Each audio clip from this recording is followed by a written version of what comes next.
This is our 32nd annual house walk. This year we have 4 houses and 1 church on the walk. So people come to the Albee House, the Historical Society, their first stop on the tour to get their tour booklet that has a map on the back of it. They follow that map to each location, and then they are led through each of these houses and 1 church by guides that are volunteers.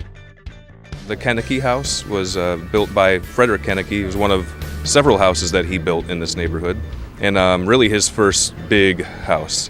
So he was a cigar baron, a Blue Island cigar baron, who actually manufactured quite famously back then the Belle of Blue Island cigar.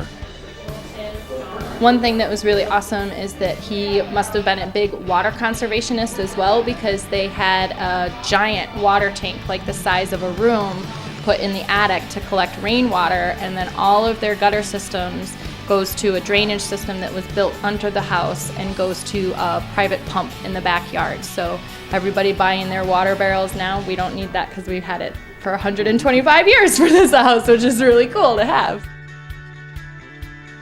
Built in the late 1800s, it's a Victorian home. It was originally a doctor's office and residence. The second house on the walk, the Gerhard Syme house.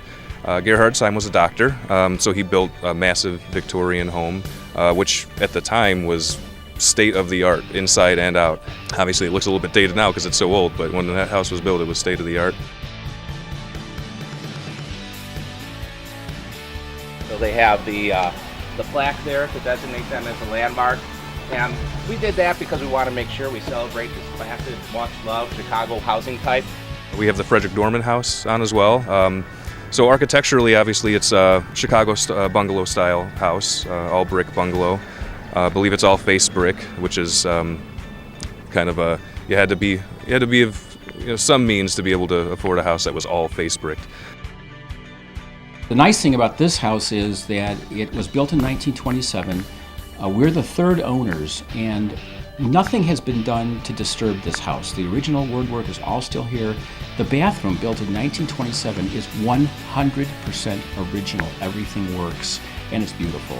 So we've certainly been busy kind of sprucing up and doing some projects around the house that we wanted to do. And with an older house, there's always something to do. But as a basic, really nice home, we're fortunate to have a house that's just as beautiful as it is. So St. Joseph and St. Aidan Church, originally the back part of that building was the only structure there. It was used as an armory in the 1900s, and then as a community center for a little bit of time too.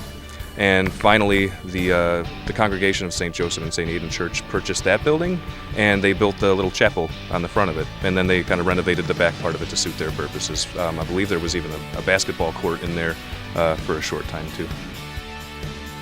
The Frederick Brinken home, this is the first year that this house has been on the house walk.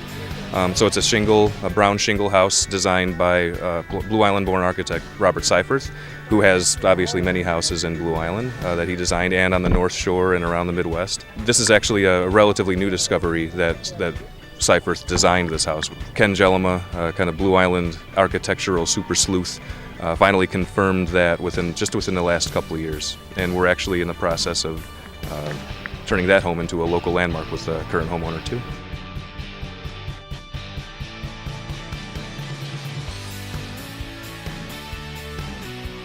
There's current Blue Islanders that like to go through these houses, people that used to live in Blue Island that grew up here, maybe they moved away, they come back and check out the house walk. And actually, it seems like every year a handful of people come to the house walk to see if maybe they want to live in Blue Island. And throughout the years, that's proven out to be true. There's been several houses on the house walk that in later years sold to people because they went through them on the house walk one year, and when they came up for sale, they already knew they wanted it, so they acted on it.